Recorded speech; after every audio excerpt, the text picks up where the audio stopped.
हम आज बात करेंगे मोहम्मद हफीज़ से। हम तो समझ रहे थे कि शायद आप क्रिकेट करियर अपना जारी रखेंगे क्योंकि आपकी फॉर्म भी बेहतर है और फिटनेस तो बेहतरीन है। मेंटली तौर पर तो मैं अपनी रिटायरमेंट के लिए बहुत देर से सोच चुका हुआ था और मैं अपने कैरियर का एख्तिताम भी खुद करना चाहता था। क्या वजह थी? सच बोलने की आदत आपको नुकसान पहुंचा रही थी या जो पिछले जो सीईओ थे वसीम खान? हाँ, कुछ प्रिंसिपल स्टांस मेरे ऐसे हैं जिंदगी के जिसके ऊपर मैं जिंदा रहता हूँ या मैं जिंदा रहूंगा हमेशा, और जिनके ऊपर मैं कॉम्प्रोमाइज नहीं करता। वो सबसे पहले है पाकिस्तान। आप अपने कुछ साथियों के साथ वजीर आजम इमरान खान साहब से मिलने गए थे। प्राइम मिनिस्टर स्पोर्ट्समैन है, तो अगर स्पोर्ट्स रिफॉर्म नहीं हुए या स्पोर्ट्स इन टोटल रिफॉर्म नहीं हुई तो ये एक बहुत बड़ा क्वेश्चन मार्क है।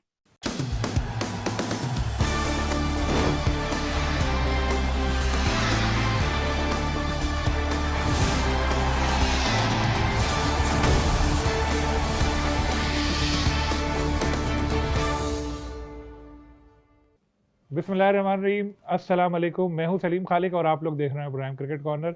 और क्रिकेट के हवाले से एक बड़ी खबर पिछले दिनों ये सामने आई थी कि मोहम्मद हफीज़ जो पाकिस्तान के मायानाज ऑलराउंडर हैं, उन्होंने रिटायरमेंट का ऐलान कर दिया था। तो इनके इस फैसले के पीछे क्या वजूहात थी, वो जानने की हम आज कोशिश करेंगे। मोहम्मद हफीज़ हमारे गेस्ट हैं, तो उनसे बातचीत का आगाज़ करते हैं।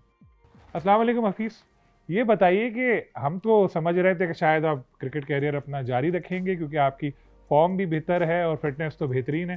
तो अचानक क्या ऐसी वजूहात हुई जिसकी वजह से आपने ऐसा फैसला किया? और वर्ल्ड कप के बीच में तो कोई ऐसा इंडिकेशन सामने नहीं आया था।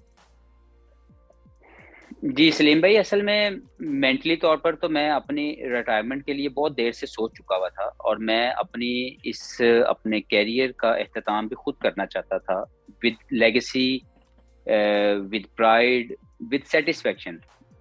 2019 में क्योंकि वर्ल्ड कप था 2020 में, तो आई वाज थिंकिंग कि मैं उसको खेलने के बाद कोविड की वजह से ही आगे से आगे जाता गया।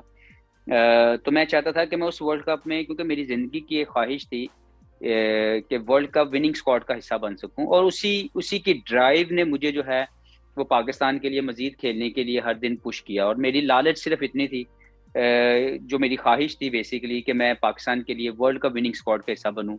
वैसे अल्लाह ने मुझे बहुत कुछ नवाजा, बड़ी कामयाबियां अल्लाह ने इस पूरे कैरियर में दी मुझे।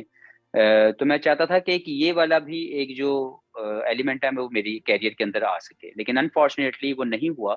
तो वो जो आगे से आगे टूर्नामेंट कोविड की वजह से चलता गया, तो मैंने भी अपने आप को कंटिन्यू किया। और जब ये लास्ट टूर्नामेंट हमने खेला, अनफॉर्चुनेटली हम लोग वो नहीं जीत सके, लेकिन मैंने अपने आप को पूरा वो चांस दिया। और जब हम लोग नहीं जीत सके तो मैंने डिसाइड उसी वक्त कर दिया था, जिसकी वजह से जो उसकी उसके बाद टूर था बांग्लादेश का, उस पे जाने से मैंने खुद, क्योंकि मैं सिलेक्ट तो हुआ था, लेकिन मैंने उनको खुद मना किया था कि आप यंगस्टर को भेजें ताकि यंगस्टर जो हैं वो पाकिस्तान के लिए आगे जाके खेल सके, उनको पूरा मौका मिले।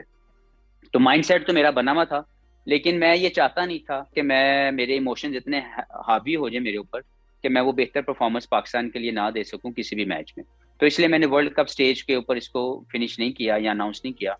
और मैं हमेशा चाहता था कि जहां से मेरा कैरियर शुरू हुआ पाकिस्तान से, पाकिस्तान के नाम से, मैं वहीं पे इसको फिनिश भी करूं। तो ये सारा इसके पीछे वजह ये है। और दूसरा, मेरी सोच हमेशा ये रही है कि मैं इंस्पायर कर सकूं पाकिस्तान की जनरेशन को, या फैंस अराउंड द वर्ल्ड उनको, और एक लेगेसी छोड़ूं कि रिटायरमेंट जो है वो हैप्पीली भी दी जा सकती है, विद सेटिस्फेक्शन भी दी जा सकती है। क्योंकि अनफॉर्चुनेटली अब तक हमारे हमारे यहाँ पे पाकिस्तान के अंदर ये रवाज या ऐसी चीज़ें नहीं आई सामने जिसमें हैप्पीली रिटायरमेंट ली जाए।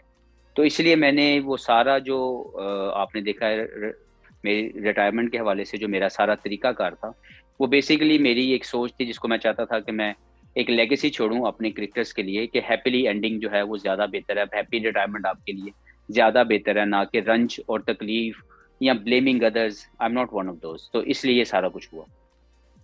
शाहिद आफरीदी ने एक बयान में कहा कि ऐसा लगता था कि मोहम्मद हफीज़ मजीद खेलना चाहते हैं लेकिन उनको रिटायरमेंट का ऐलान करना पड़ा। दूसरी जानिब राशिद लतीफ़ी कहते हैं कि हफीज़ इस किस्म के इंसान नहीं है कि किसी के प्रेशर में आए, और जो प्रेस कॉन्फ्रेंस में उनकी बॉडी लैंग्वेज थी उससे भी ये लग रहा था कि ये फैसला उनका अपना है। तो कौन सही था इस हवाले से? जी बिल्कुल ऐसे ही है। मेरा कैरियर मेरी अल्लाह की रहमत और माँ बाप की दुआओं और मेरे फैंस की मोहब्बत के साथ जुड़ा हुआ है। और मैं एक बड़े छोटे से इलाके से, सरगोदा जो कि क्रिकेट बैकग्राउंड में कोई इतना बड़ा नहीं है, या फैसिलिटीज वाइज वो कोई इतनी बड़ी सिटी नहीं है जहाँ पे क्रिकेट के लिए बहुत ज़्यादा आसानियाँ हो। तो मैंने वहाँ से शुरू किया अपना सफ़र, और इस सफ़र में जो कामयाबियाँ हासिल की वो पूरे पाकिस्तान के लिए। तो इसी तरीके से जो मेरा जो सोच रही है हमेशा, वो सिर्फ परफॉर्मेंस बेस्ड रही है। मैं समझता हूँ कि जब आप परफॉर्म करते हैं तो आप हमेशा टीम के अंदर रहते हैं, आपकी जगह हमेशा रहती है। जब आप परफॉर्म नहीं करते तो आप बाहर हो जाते हैं। और इसी तरह जो एंडिंग इसको करने का जो पूरा डिसीजन था वो मेरा जाती जाती था, और मैंने आपको बताया सारा। तो उसकी वजूहात सिर्फ कोई 1 या 2 या 5 दिन में नहीं थी, वो सारा एक माइंडसेट था जो इसके पीछे था। और I am so happy, so satisfied from my career कि मैं पाकिस्तान के लिए जो खेल सका, जो कंट्रीब्यूट कर सका पाकिस्तान के खेल में। इंटेग्रिटी पाकिस्तान की हमेशा हाई रखी, और कोई ऐसा इनडिसिप्लिन मेरे कैरियर के साथ कोई चीज़ मुंसलिक नहीं है, विच आई ऑलवेज प्राउड ऑफ। लेकिन मैं ये समझता हूँ कि किसी की भी सोच हो सकती है, लेकिन ज़ाती तौर पर मैं बहुत खुश और बहुत सेटिस्फाइड हूँ कि मैंने ये डिसीजन। 2018 में भी ऐसा हुआ था कि आपने शायद रिटायरमेंट का फैसला कर लिया था, लेकिन फिर आपकी अहलिया और कुछ लोगों ने आपको रोका था, जिसकी वजह से आपने मजीद इंटरनेशनल क्रिकेट खेलने का फैसला किया। और फिर 2020 वो साल था जब T20 क्रिकेट में आपने दुनिया भर में सबसे ज़्यादा रन बनाए। इस लिहाज से वो फैसला आपका दुरुस्त लगता है? जी, असल में 2018 में मुझे लगता है कि उस वक्त थोड़ा सा शायद गुस्सा था मेरे अंदर, और मैंने वो बिल्कुल ठीक डिसीजन लिया, क्योंकि उस वक्त मुझे एशिया कप से ड्रॉप किया गया और मुझे कहा गया कि मैं पाकिस्तान के फ्यूचर में मेरी जगह नहीं है। हालांकि मैं टॉप स्कोरर था, अच्छी परफॉर्मेंस दे रहा था। Excuse me. तो मेरे दिलो दिमाग के कोने में आई थिंक उस वक्त गुस्सा था, जिसको मेरी वाइफ ने शायद देख लिया था, और उसने मुझे मना किया कि आप इस वक्त ये डिसीजन ना लें। उसमें शुएब भाई की तरफ से भी कॉल आई, और भी बहुत से मोहब्बत करने वाले मेरे जो सीनियर्स हैं उन्होंने मुझे कॉल की कि मुझे अभी ऐसा नहीं करना चाहिए। And I think I made a right decision that time, कि मैंने अपने अपने कैरियर को मजीद चांस दिया और पाकिस्तान के लिए मजीद कामयाबियां हासिल की। 18 साल पहले जब आपने इंटरनेशनल क्रिकेट का अपना सफ़र शुरू किया, उस वक्त प्यार से आपको चंदा कहा जाता था। बाद में आप प्रोफेसर बन गए और अब सारी दुनिया आपको जो इसी नाम से पुकारती है। तो कैसा रहा ये सफ़र और कैसा लगता है क्रिकेट का प्रोफेसर बन के? ये एक बड़ा खूबसूरत सफ़र, बहुत फ़ख्र वाला सफ़र मैंने तय किया। जो मैंने आपको पहले बताया कि किसी छोटे इलाके की रिप्रेजेंटेशन से मैं निकला, और पाकिस्तान के लिए 19 साल तकरीबन मैंने क्रिकेट खेली, पाकिस्तान की नुमाइंदगी की, हाईएस्ट लेवल पे पाकिस्तान का कप्तान बना। तो ये सारी इज्जतें, सारी कामयाबियां पाकिस्तान के लिए हैं, और मैं उस पर बहुत फख्र है मुझे कि मैंने एक सफ़र जो मैंने ऑब्वियसली मेरा निकनेम चंदा वहाँ से शुरू किया, जिसको कुछ समझ नहीं थी, कुछ पता नहीं था। और वहाँ से लोगों ने मुझे इज्जत दी, प्यार दिया, सिखाया, दुनिया ने सिखाया, मेरे साथियों ने मुझे बहुत कुछ सिखाया, और वहीं से बनते बनते मैं प्रोफेसर बन गया। तो बहुत खुशी है इस सफ़र के ऊपर, और बहुत ज़्यादा अल्लाह का शुक्र अदा करता हूँ अपने फैंस का। आपके बारे में एक तासुर ये भी है कि पीसीबी के साथ कभी नहीं बनती आपकी, और कई ऐसे मामला सामने आए जब आप और पीसीबी आमने सामने थे। क्या वजह थी? सच बोलने की आदत आपको नुकसान पहुंचा रही थी, या जो पिछले जो सीईओ थे वसीम खान, उनके साथ भी कुछ ऐसे मरासिम आपके इतने अच्छे नहीं लग रहे थे? तो ज़रा बताइए क्या वजूहात थी इसकी? नहीं नहीं, वसीम खान के साथ मेरा कोई इशू नहीं था ना। अब ना उससे पहले किसी बोर्ड के मेंबर के साथ मेरा कोई जाती तौर पर इशू रहा। हाँ, कुछ प्रिंसिपल स्टांस मेरे ऐसे हैं जिंदगी के, जिसके ऊपर मैं जिंदा रहता हूँ, या मैं जिंदा रहूंगा हमेशा, और जिनके ऊपर मैं कॉम्प्रोमाइज नहीं करता। वो सबसे पहले है पाकिस्तान। अगर पाकिस्तान के लिए, क्योंकि मैं बहुत गरीब आदमी था, हूँ, और उसी तरीके से मैंने जिंदगी में ये कामयाबी हासिल की। तो पाकिस्तान की क्रिकेट को लेके मैं बहुत इमोशनल हूँ। मेरे अंदर इसके ऊपर मैं कॉम्प्रोमाइज नहीं कर सकता किसी भी बात के लिए। तो मैं हमेशा अपने कैरियर में उन तमाम चीज़ों के ऊपर खड़ा रहा जो मेरी समझ के मुताबिक पाकिस्तान के अगेंस्ट थी, या जिससे पाकिस्तान को नुकसान पहुंच सकता था या पहुंचेगा। मैंने अपनी हम्बल कैपेसिटी में उसमें अपना हमेशा आवाज़ उठाई। वो सुनी गई या ना सुनी गई, मुझे इससे कोई फर्क नहीं पड़ता, लेकिन मैं सेटिस्फाइड हूँ कि मैंने अपने कैरियर में अब एक्सक्यूज मी, सॉरी, मेरा गला थोड़ा खराब है, मुझे थोड़ा ड्राई कफ है बिकॉज ऑफ स्मोक। तो मेरे कैरियर में कोई ऐसी स्टेज नहीं है जिसपे मैं किसी ऑफिशियल के साथ मेरा कोई ताल्लुक खराब हुआ हो। लेकिन जो प्रिंसिपल स्टांस रहे हैं मेरी ज़िंदगी के, वो शायद लोगों को पसंद नहीं आए, और लोगों ने उसके वजह से या अपने ओहदों के ऊपर रहते हुए उन्होंने वो फैसले लिए, तो शायद लोगों को ये लगा या तासुर ये आया कि मेरे पर्सनल लेवल पे कोई रिलेशंस ख़राब है। ऐसा बिल्कुल नहीं है। लेकिन मेरे प्रिंसिपल स्टांस के ऊपर हमेशा मैं फर्म रहूँ, और आगे भी रहूँगा। जो मुझे लगता है कि उसके ऊपर आवाज़ आनी चाहिए या उसके ऊपर अपनी आवाज़ उठानी चाहिए, तो मैं वो पहले भी उठाता रहूँ और आगे भी इंशाल्लाह अपने आप को सैटिस्फाई करूँगा। पाकिस्तान के ऊपर कभी ना कॉम्प्रोमाइज़ किया, ना आगे होने दूँ। बिल्कुल। लीग्स के भी आपने काफ़ी सारे कॉन्ट्रैक्ट जो हैं पाकिस्तान की नुमाइंदगी की वजह से छोड़े, जिससे आपको यकीनन लाखों करोड़ों का लॉस भी हुआ होगा। जैसे सीपीएल की एक मिसाल सामने आती है, जब आपको बुला लिया था और जो आपके साथी क्रिकेटर हैं माद उनको नहीं बुलाया था, जिस पे आप काफ़ी नाराज़ भी हुए थे और कोई प्रेस कॉन्फ्रेंस करने का सोच रहे थे, शायद गुस्सा आ गया था उस वक्त आपको। ये देखिए, करियर में आपके स्टेजेस ऐसी आती हैं जिसको हैंडल करते वक्त शायद आपको थोड़ा सा सोचना पड़ता है, और आपसे गुस्से में भी फैसले हो जाते हैं। लेकिन क्योंकि मैं समझता हूँ कि कोई भी ऐसी चीज जिससे आप प्लेयर पाकिस्तान की, क्योंकि हम लोग जब कहीं पे भी जाते हैं तो हम रिप्रेजेंट करते हैं पाकिस्तान को एज ए नेशन। तो एज ए एम्बेसडर अगर आप से कोई गलती हो जाए या किसी की वजह से पाकिस्तान के नाम को या पाकिस्तान की रेपुटेशन को डैमेज अगर वो हो रही है, तो उसके खिलाफ आवाज उठानी चाहिए। तो मेरा ख्याल है कि काफी मर्तबा ऐसा इशू आया। अभी भी रिसेंटली मैंने सुना है कि एनओसीज दी गई प्लेयर्स को बिग बैश खेलने के लिए और फिर दोबारा से उनको अर्ली बुलाया गया। तो इस तरह के डिसीजन से आपकी reputation internationally as a player आपको काफी मुश्किलात आती हैं। तो पता नहीं कब होगा, लेकिन मैं चाहता हूँ कि पाकिस्तान क्रिकेट बोर्ड अपने इस प्रोसेस के ऊपर रीविजिट करे, रीप्लान करे अपने आइडियाज को, ताकि मुस्तकबिल में पाकिस्तान के प्लेयर्स जब बाहर खेलने जाएं और जो आपके डिसीजंस पहले हो चुके हैं या बाद में जो रिवर्ट होते हैं, वो पहले कर लिए जाएं, ताकि सोच समझ के फैसला किया जाए। जब किसी प्लेयर को एनओसी मिलती है तो फिर उसको पूरा मौका मिले वहां जाके, क्योंकि उसकी रेपुटेशन उसकी नहीं होती, पाकिस्तान की रेपुटेशन होती। तो ऐसे डिसीजंस पहले भी हुए हैं, अभी भी अनफॉर्चुनेटली हुआ है। तो इसके ऊपर मुझे लगता है कि बहुत सोचने की जरूरत है कि कोई भी ऐसा काम ना हो जिससे पाकिस्तान की रेपुटेशन डैमेज हो। फिर अबू धाबी लीग में भी ऐसे ही हुआ था आपके साथ कि आप थोड़ा लेट हुए, लेकिन फिर उसके बाद आपको टीम से बाहर कर दिया गया और साउथ अफ्रीका के खिलाफ सीरीज आप नहीं खेल सके। तो मुसलसल आपके साथ ऐसा होता रहा। किसी के साथ भी हो तो वो ज्यादती है, क्योंकि जब कोई लीग, क्योंकि देखें आजकल इंटरनेशनल क्रिकेट के साथ parallel international leagues is a big option.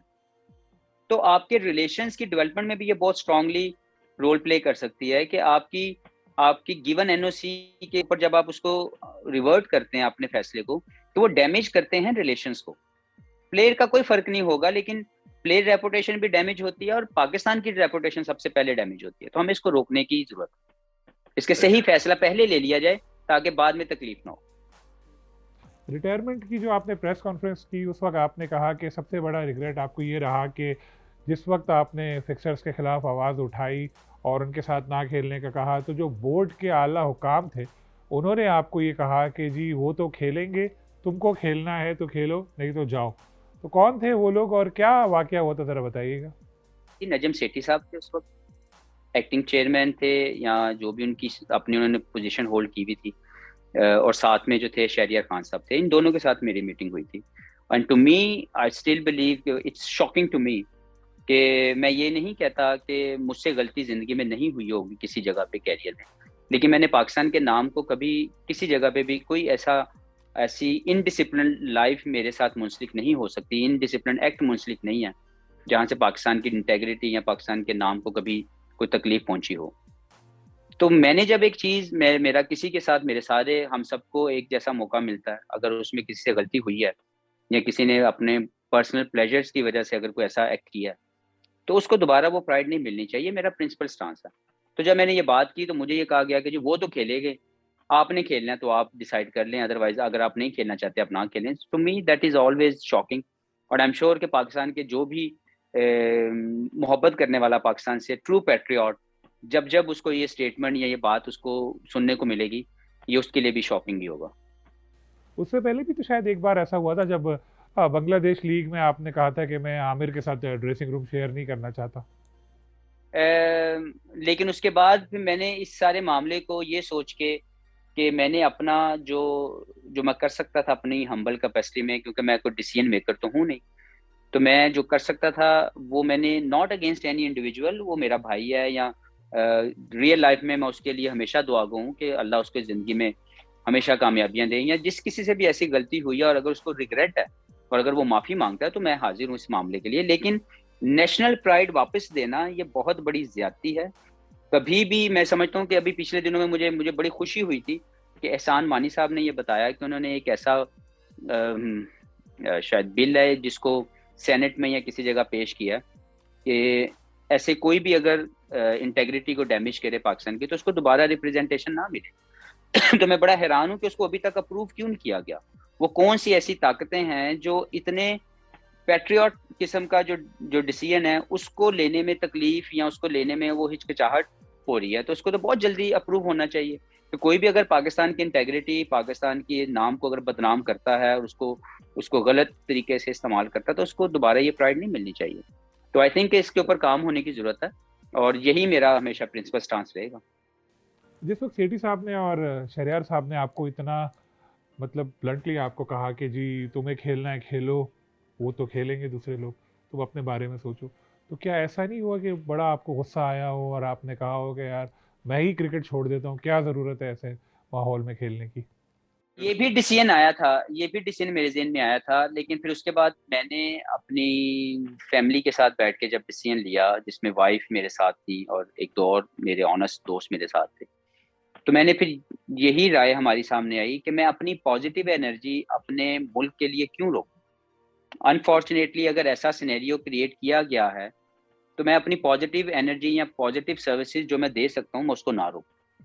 तो इसलिए मैंने जो है लाइक अपनी जो हम्बल कैपेसिटी में मैं आवाज़ उठा सकता था मैंने वो भी किया, और विद द सेम टाइम जो मैं अपनी हम्बल कैपेसिटी में मजीद वैल्यू ऐड कर सकता था पाकिस्तान के क्रिकेट के अंदर, मैंने उसको भी कंटिन्यू किया। 18 साल आपने क्रिकेट खेली और आपका इमेज बड़ा ही एक क्लीन क्रिकेटर का रहा है। क्या किसी की ऐसी हिम्मत हुई कि मोहम्मद हफीज को बोले कि भाई फिक्सिंग करो, तुम्हें भी बड़े पैसे मिलेंगे? जी कभी नहीं ऐसा हुआ, और I think that that is only because of my life style, कि मैंने अपने लाइफ स्टाइल से कभी किसी दूसरे को ये मौका ही नहीं दिया कि वो मेरे मुतालिक कोई ऐसी राय दिल में सोच सके या मेरे साथ बैठ के बात कर सके। तो मेरे साथ तो कभी ऐसा मौका कभी किसी जगह पे भी नहीं हुआ। डोमेस्टिक क्रिकेट का जो सेटअप तब्दील हुआ था उसके बाद बहुत से क्रिकेटर्स बेरोजगार हुए थे, उनको मसाइल का सामना करना पड़ा था। आप अपने कुछ साथियों के साथ वजीर आजम इमरान खान साहब से मिलने गए थे और उनके सामने ये केस रखा था। वो केस का कोई फ़ायदा तो नहीं हुआ, लेकिन जो लोग गए थे उनको नुकसान उठाना पड़ा। क्या आपके साथ भी ऐसा कुछ हुआ बाद में? देखें, अच्छी बात करने से, नुकसान से नहीं डरना चाहिए। आई am so proud of other my colleagues, जिसमें अजहर अली हैं, मिसबा हैं, इन इन लोगों ने बहुत बड़ा काम किया मेरे साथ मिलके, क्योंकि मुखलिसाना तरीके से आवाज उठाना किसी गलत बात के लिए ये ज्यादा बेहतर है ना कि आप कमजोरी का शिकार होके बैठे रहें और आप अपने सेल्फ प्रोजेक्ट, अपनी सेल्फ को लेके आगे जाएं कि मुझे इससे कोई फर्क नहीं पड़ता, मैं तो, मुझे तो सब कुछ मिल रहा है। तो I think it was a very very noble cause. मैं आज भी उसके ऊपर खड़ा हूँ। मुझे लगता है कि ये गलत डिसीजन है। पाकिस्तान की सोसाइटी के अंदर बहुत बड़ा धचका है क्रिकेट फ्रेटर्निटी को लेके, डिपार्टमेंट क्रिकेट का खत्म करना, क्योंकि अभी पाकिस्तान एक वेलफेयर स्टेट नहीं बना हुआ। और मैं आज भी समझता हूँ कि इस डिसीजन को आप अपने हेल्पिंग हैंड जो पाकिस्तान डोमेस्टिक क्रिकेट में डिपार्टमेंट की शक्ल में आपके पास मौजूद थे और आपके आपके हजारों लोगों को वो कैटर कर रहे थे, उनको अपॉर्चुनिटी मिल रही थी, उनकी फाइनेंशियल नीड्स को वो पूरा कर रहे थे, तो आपके पास तो इसका अल्टरनेट है ही नहीं। जब आप अल्टरनेट आपके पास रेडी नहीं है और जो ऑलरेडी चीजें अच्छे तरीके से काम कर रही थी आपने उसको भी खत्म कर दिया, तो अल्टरनेट का आपके पास कोई अभी तक तैयारी नहीं है। मुझे तो अभी तक तैयारी नजर नहीं आई, 4 साल गुजर गए। तो मेरी जाती तौर पर डिसअपॉइंटमेंट जरूर है गवर्नमेंट के इस फैसले से कि अभी तक पाकिस्तान क्रिकेट या स्पोर्ट्स को लेके कोई ऐसा इंफ्रास्ट्रक्चरल डेवलपमेंट या कोई ऐसा रोड मैप नहीं सेट हुआ जहां से क्रिकेटर या कोई भी स्पोर्ट्समैन वो वो एक्सेल कर सके। तो मेरे नज़दीक ये बहुत बड़ा एक सेटबैक है इस गवर्नमेंट का। हम जानते हैं कि हमारे प्राइम मिनिस्टर स्पोर्ट्समैन है, तो अगर स्पोर्ट्स रिफॉर्म नहीं हुए या स्पोर्ट्स इन टोटल रिफॉर्म नहीं हुई, तो ये एक बहुत बड़ा क्वेश्चन मार्क है। जो पीसीबी कॉन्ट्रैक्ट आपको ऑफर करता था वो आप क्यों रिफ्यूज करते रहे, उसके पीछे क्या वजूहात थी? नहीं देखें, रीजनल कॉन्ट्रैक्ट तो मैंने नहीं लिया, उसके लेने की वजह सिर्फ ये थी कि पहले ही अपॉर्चुनिटीज बहुत कम थी, तो मैं रीजनल कॉन्ट्रैक्ट नहीं लेना चाहता था। मैं चाहता था कि वो पैसे जो हैं या वो अपॉर्चुनिटीज फाइनेंशियली जो है वो नए क्रिकेटर्स को मिले। लेकिन नेशनल सेंट्रल कॉन्ट्रैक्ट एक प्राइड है, अगर आपको वो मिलता है तो आप बेसिकली अपने एलीट पैनल के ऊपर आप सर्विसेज दे रहे हैं।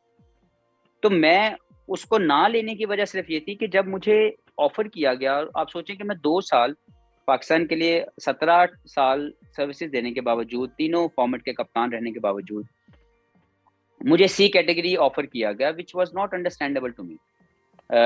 उस वक्त जब मुझे ऑप्शन दी गई तो मुझे ऐसा लगा कि शायद, या बल्कि मेरा ये शायद नहीं है, आई एम डेड श्योर इस मामले में, कि वो सिर्फ ये था कि वो मुझे कंट्रोल करने की कोशिश की जा रही थी। तो मैं ना पैसों से बिकने वाला इंसान हूँ, तो मुझे ये कहा गया कि जी आप मैं तो हैरान हूँ, लाइक जब मुझे उन्होंने ऑफर किया और मैंने ना कर दी, तो कहते जी मैं तो हैरान हो रहा हूँ कि आपने इतनी पैसों की ऑफर को कैसे ठुकरा दिया। तो मैंने उनको ये जवाब दिया था कि जी मैं प्राइड और रिस्पेक्ट के लिए खेलता हूँ, पैसे के लिए नहीं खेलता। तो यस, ये एक ऐसी चीज़ है, अगर मुझे इसमें रिस्पेक्ट मिलेगी तो मैं हाजिर हूँ, मैं ये जरूर इसको ऑप्ट करूंगा या इसको मैं साइन करूंगा। लेकिन अगर इसमें इज्जत नहीं है, इसमें आप मुझे लपेट के किसी और तरीके से जो है वो कंट्रोल करना चाहते हैं, तो मैं वो इंसान नहीं हूँ। मैं क्रिकेट खेल रहा हूँ पाकिस्तान के लिए, पैसे आप नहीं देना चाहते आप ना दें, मुझे रिस्पेक्ट नहीं देना चाहते ना दें। मैं सी कैटेगरी के ऊपर भी खेल रहा हूँ पाकिस्तान के लिए, वो बेसिकली रिस्पेक्ट एंड प्राइड थी जिसकी वजह से मैंने उसको ना किया। पाकिस्तान की कप्तानी भी बड़े अरसे आपने की, तो एज अ कैप्टन जो आपका दौर गुजरा उससे मुतमईन रहे आप? नहीं नहीं, बहुत खुश हूँ, बहुत सेटिस्फाइड हूँ। अगर उसके आप स्टैट्स में जाएं और स्टैट्स के साथ जिन जिन टीमों के खिलाफ वो स्टैट्स हैं, अगर उसकी तरफ जाएंगे तो अल्हम्दुलिल्लाह आई am so so happy and so satisfied कि मैंने बड़ी बड़ी टीमों के खिलाफ बड़े बड़े टूर्नामेंट्स में जो मैंने कामयाबियां हासिल की एज ए कैप्टन, उसमें सिर्फ मैं अकेला नहीं हूँ, मेरे सिलेक्टर्स, मेरे तमाम प्लेयर्स उसका हिस्सेदार हैं। तो I am so happy that I as a captain I tried my level best, और उसमें जो टीम की परफॉर्मेंसेस थी वो बहुत शानदार थी, और प्लेयर्स का जो जो प्लेयर्स की डेवलपमेंट थी वो बहुत शानदार थी। अब आपने क्रिकेट छोड़ दी है तो क्या लगता है कि पाकिस्तान टीम अच्छे हाथों में है? बाबरी कैप्टनसी के बारे में आप क्या कहेंगे, और जो ऑलराउंडर्स हैं उनके हवाले से आपकी क्या राय है? ये देखें, टाइम चाहिए हर शख्स को इंटरनेशनल लेवल पे सेट होने के लिए। बाबर आजम एज ए कप्तान बहुत चीज़ें सीखने की ज़रूरत है। अपनी ज़ात को लेके मैं समझता हूँ कि ज़ात बाबर जो हाइट्स अचीव कर सकता है उसमें अभी भी वो कम है। बाबर का जो टैलेंट है, बाबर के अंदर जो फिटनेस अल्लाह ने दी हुई है, अगर वो इस टैलेंट और अपनी फिटनेस को थोड़ा सा मजीद पुश दे, अपने आप को थोड़ा सा मजीद अपना इंटेंट बढ़ा दे, तो मुझे लगता है कि वो बहुत डिफरेंट लेवल का प्लेयर पाकिस्तान के लिए साबित हो सकता है। अभी भी बहुत कामयाबी है लेकिन अगर वो ये अपने आप को थोड़ा सा मजीद पुश करे, अपने अपने लिमिट्स को मजीद लंबा करे, तो मुझे लगता है कि वो पाकिस्तान के लिए मजीद बेहतर बेहतर प्लेयर बन सकता है, एज ए कप्तान भी और एज ए प्लेयर भी। और इसी तरह जो टीम है, I wish them all the best, क्योंकि पाकिस्तान के पास टैलेंट तो बहुत है जो हमेशा बात होती है, और इनके प्रोडक्ट मेकिंग प्रोसेस पे मुझे अभी भी लगता है कि कमी है, हमें उसके ऊपर काम करना है। इनके इनके टैलेंट को निखारने के लिए जो बहुत ज़रूरी एलिमेंट्स हैं उसके ऊपर काम करना है, एंड आई एम श्योर कि these guys will do that. और मैं दुआ गो हूँ कि पाकिस्तान के आने वाले जो 2 बड़े मेजर इवेंट्स हैं, जिसमें T20 वर्ल्ड कप है इस साल, और अगले साल 50 ओवर वर्ल्ड कप है, पाकिस्तान उसमें अच्छा खेले इंशाल्लाह। आपने क्रिकेट तो छोड़ दी इंटरनेशनल, लेकिन लीग्स वगैरह आप खेलते रहेंगे, तो आगे का क्या इरादा है? जब लीग्स वगैरह भी खेलना छोड़ देंगे तो उसके बाद कमेंट्री की तरफ आएंगे या कोचिंग की तरफ आएंगे? जी देखें, अभी लाइफ कि क्या ऑप्शंस मेरे सामने अल्लाह ताला मुझे ला के देते हैं, या मेरे लिए, मुझे बड़ा बड़ा यकीन है कि अल्लाह ताला मेरे लिए बेहतर फैसला करेंगे और मुझे बेहतर ऑप्शंस मेरे सामने आएंगी।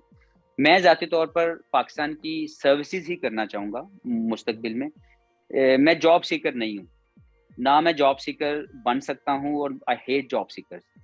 तो मैं अगर कोई वैल्यू ऐड कर सका पाकिस्तान के सिस्टम के अंदर, पाकिस्तान की क्रिकेट के अंदर, तो मैं ज़रूर वो चैलेंज लूँगा, या वो सर्विसेज ज़रूर देने की कोशिश करूँगा जिससे मैं वैल्यू ऐड कर सकूँ। लेकिन अगर वो 5 लाख, 10 लाख, 20 लाख, 50 लाख रुपए लेने की या पैसे कमाने का काम हुआ, I will never do that.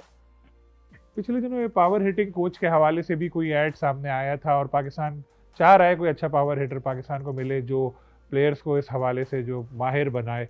आपकी भी पावर हिटिंग कैरियर के अख्तामी जो दौर था उसमें बड़ी अच्छी हो गई थी, तो ऐसी कोई ऑफर हुई तो कबूल करेंगे आप? देखें, लाइफ के अंदर आपकी ऑप्शंस जो हैं वो आपके सामने आती हैं और आपने ये फैसला लेना होता है। मैं ज़्यादा तौर पे समझता हूँ कि डेवलपमेंट पार्ट पाकिस्तान का एक मिसिंग पार्ट है, और मेरी लाइफ में क्योंकि मैंने लर्न किया हुआ है from nowhere to become at least अल्हम्दुलिल्लाह इंटरनेशनल प्लेयर, और फिर वहां पहुंच के जो कामयाबियों के जो नाकामियों और कामयाबियों के सिलसिले मैंने सीखे हुए हैं, तो वो डेवलपमेंट मैं जानता हूँ। और मैं ज़ाती तौर पर समझता हूँ कि प्रोडक्ट मेकिंग जो एक प्रोसेस है, मैं ज़रूर चाहूँगा कि अगर कभी मुझे ज़िंदगी में मौका मिला तो मैं पाकिस्तान के किसी भी ऐसे फील्ड में काम करूं जिसमें मैं एक प्रोडक्ट मेकिंग प्रोसेस का हिस्सा बन सकूं, बेहतर फैसले ले सकूं प्लेयर्स वेलफेयर का, ताकि पाकिस्तान की जो क्रिकेट के हवाले से अनफॉर्चुनेट सिनेरियोज अभी तक डेवलप नहीं हो सके, स्पोर्ट्स कल्चर डेवलप नहीं हो सका, अपॉर्चुनिटीज डेवलप नहीं हो सकी। बातों की हद तक तो बहुत कुछ हुआ, लेकिन इन चीज़ों के ऊपर हकीकतन काम नहीं हुआ हुआ। तो अगर मौका जिंदगी ने मुझे दिया विद अथॉरिटी पाकिस्तान के लिए, तो मैं ज़रूर कोशिश करूंगा कि मैं उसमें अपनी सर्विसेज दे सकूं। साथी प्लेयर्स से भी आपके बड़े अच्छे मरासिब रहे हैं, खासतौर पे फ़खर जमान आपका बड़ा जिक्र करते रहे जो साउथ अफ्रीका में उन्होंने स्कोर किया बड़ा, बाद में बोला था कि हफीज़ भाई ने मुझे बैट दिया था, बाद में उन्होंने कहा था मैं और बैट लूँगा, आपने कहा कि इस तरह तो मुझे बैट की फैक्ट्री खोलना पड़ेगी। फ़खर ने अभी भी बड़ा एक दिलचस्प एक आपके ट्वीट पे उन्होंने लिखा था जब आपने कहा मैं खुश हूँ कि फ़खर के साथ रिटायर हो रहा हूँ, तो फ़खर ने कहा कि जी आप तो रिटायर हो जाएं, मुझे अभी रहने दें हफीज़ भाई, मुझे कुछ अरसे और खेलने दें। नहीं नहीं, he is a wonderful player, और पाकिस्तान के लिए उसने, मैं समझता हूँ कि उसके अंदर उसकी सेल्फलेस अप्रोच जो है, मैं उसका बहुत बड़ा फैन हूँ। वो पाकिस्तान के लिए बड़े गर्म जोशी से खेलता है, उसके अंदर मैंने कभी सेल्फिशनेस नहीं देखी। और मैं समझता हूँ कि पाकिस्तान का एक ऐसा प्लेयर है जो जिसको बहुत अच्छे तरीके से जो है क्रिकेट खिलानी चाहिए, उसको उसको जितना फ्री रखें उतना वो अच्छा परफॉर्म करता है। तो I wish him all the best कि वाइट बॉल क्रिकेट में वो जितना खेले पाकिस्तान के लिए वो बहुत ज़्यादा कामयाब हो। पीएसएल का अब आगाज़ होने वाला है और आपकी टीम लाहौर कलंदर नए कप्तान एक यंग प्लेयर जो है शाहीन शाह अफरीदी की ज़ेर क़यादत खेलेगी, इस हवाले से आप क्या कहेंगे?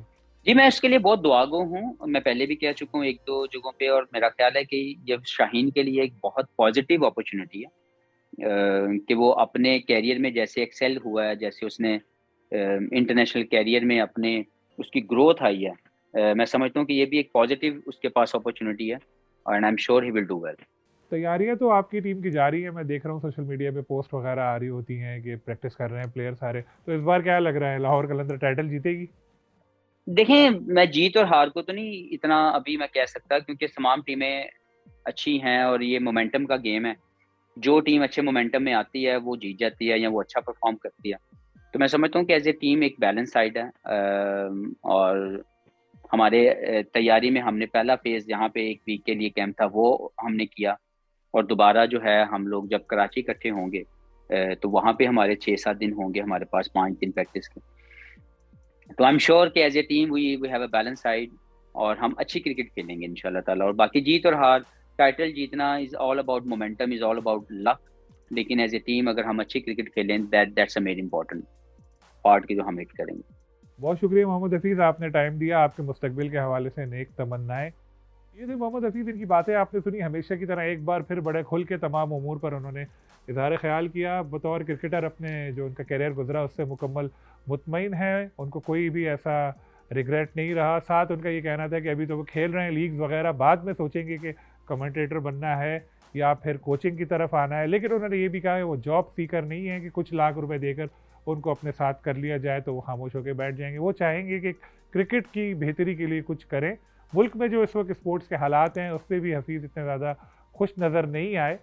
मैं फिर इंशाल्लाह किसी और गेस्ट के साथ आपकी खिदमत में हाजिर हूँगा। अल्लाह हाफ़िज़।